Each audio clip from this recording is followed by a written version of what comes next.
Le coulé par deux est omniprésent dans toute la pièce. C'est une indication d'articulation liant les notes de deux en deux. Elle donne au motif principal son caractère.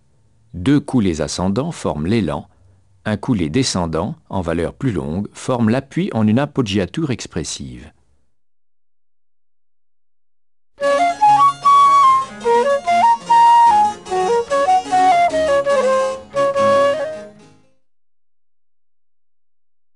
L'articulation par deux se retrouve aussi dans l'accompagnement, organisé en un mouvement descendant par palier, s'opposant au mouvement ascendant du motif principal.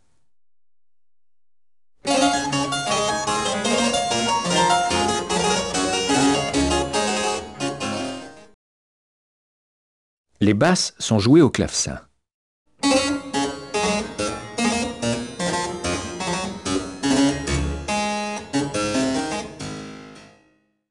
La viole reprend les mêmes notes et les met en valeur par des figures qui empruntent au motif principal.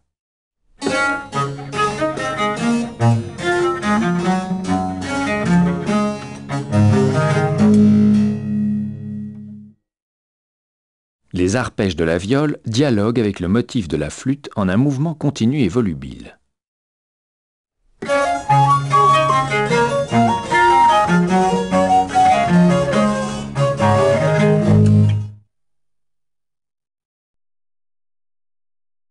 Flûte et clavecin s'échangent alternativement le motif principal. Le motif, d'abord entendu à la flûte, est pris en relais par le clavecin.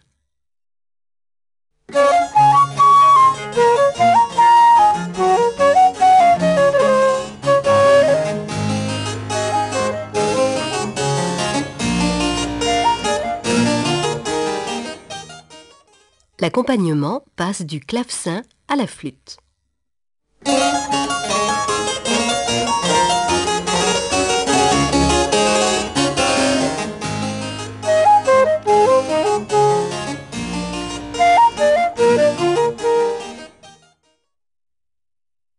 La viole s'associe à l'instrument qui accompagne et fait la démonstration de son registre étendu. D'abord parallèle à la flûte, elle continue avec la basse du clavecin dans le grave.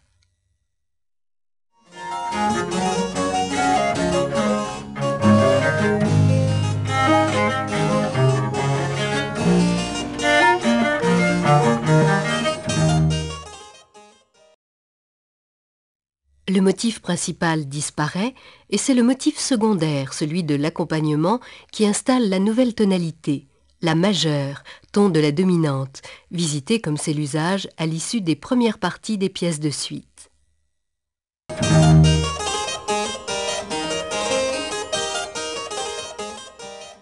Le motif est repris en canon par la flûte, c'est-à-dire strictement imité.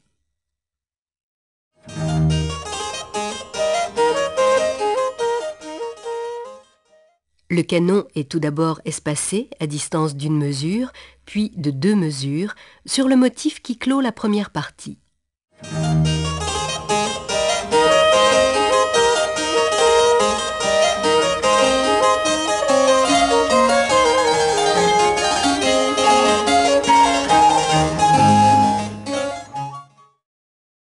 Voici l'écoute complète de cette première partie.